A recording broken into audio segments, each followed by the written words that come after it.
ये कैसे हो सकता है मुखिया जी? धातु की मूरत खुद चलकर आई और एक बच्चे के गले में अपनी माला डाल दी। हाँ, असंभव। मैंने खुद अपनी आंखों से देखा था महाराज। मुझे तो लगता है धर्मदेव जी का मझला बेटा घनश्याम स्वयं भगवान है। अच्छा, तो बुला भेजो उन्हें।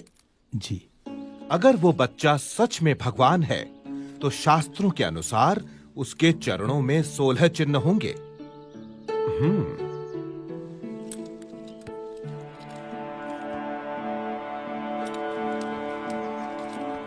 प्रणाम महाराज। महाराज, यही है मेरा मझला बेटा घनश्याम। घनश्याम, जरा अपने पैर सीधे करके बैठो तो।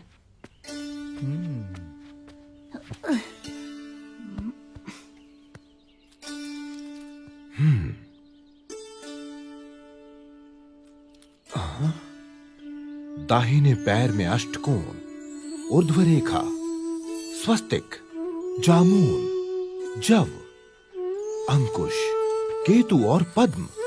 बाएं पैर में त्रिकोण, कलश, गोपद, धनुष, मीन, अर्धचंद्र और व्योम। यानी भगवान के 16 चिन्ह विद्यमान हैं। दोनों पैरों में ऊर्ध्व रेखा अंगूठे और तर्जनी के बीच से पौ के तलवे की ओर जाती दिखाई दे रही है। अरे अरे, ये तो साक्षात भगवान के चरण हैं। घनश्याम की जय हो।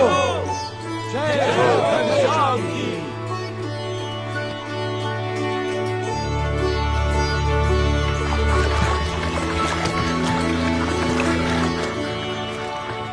काशी, भारत की विद्वत नगरी, इसलिए शास्त्रों में इसी प्रकार ज्ञान की नगरी, कि मनुष्य मात्र को शास्त्रार्थ सभाएं यहाँ का नित्य क्रम है।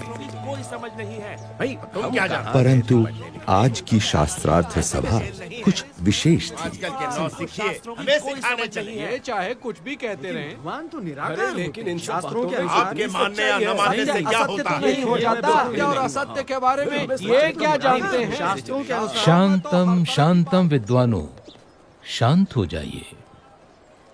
आप सब प्रकांड विद्वानों से मैं काशी का राज पंडित विनती करता हूँ कि इस गहन चर्चा को हम यहीं छोड़ दें।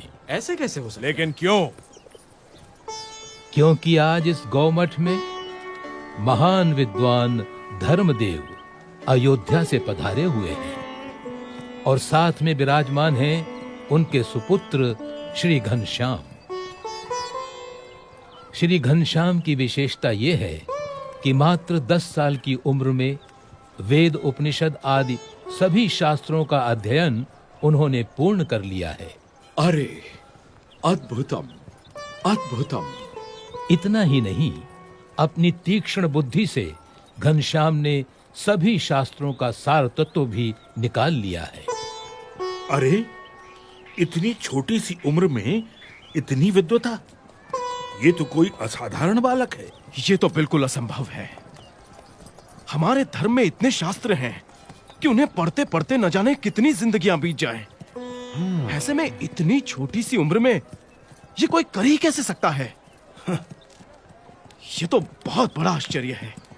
तो इसीलिए मेरा सुझाव है कि घनश्याम जी, आप ही इन सभी विद्वानों के विवाद का समाधान करें। ये दूध मुहा हमको समझाएगा। प्रथमं तु नमस्कारांजलिं समर्पयामि। ऋग्वेद में कहा है कि परमात्मा एक ही है, लेकिन विद्वान लोग एक ही परमात्मा को भिन्न भिन्न रूप से पुकारते हैं। तो फिर इसमें विवाद का सवाल ही कहाँ उठता है?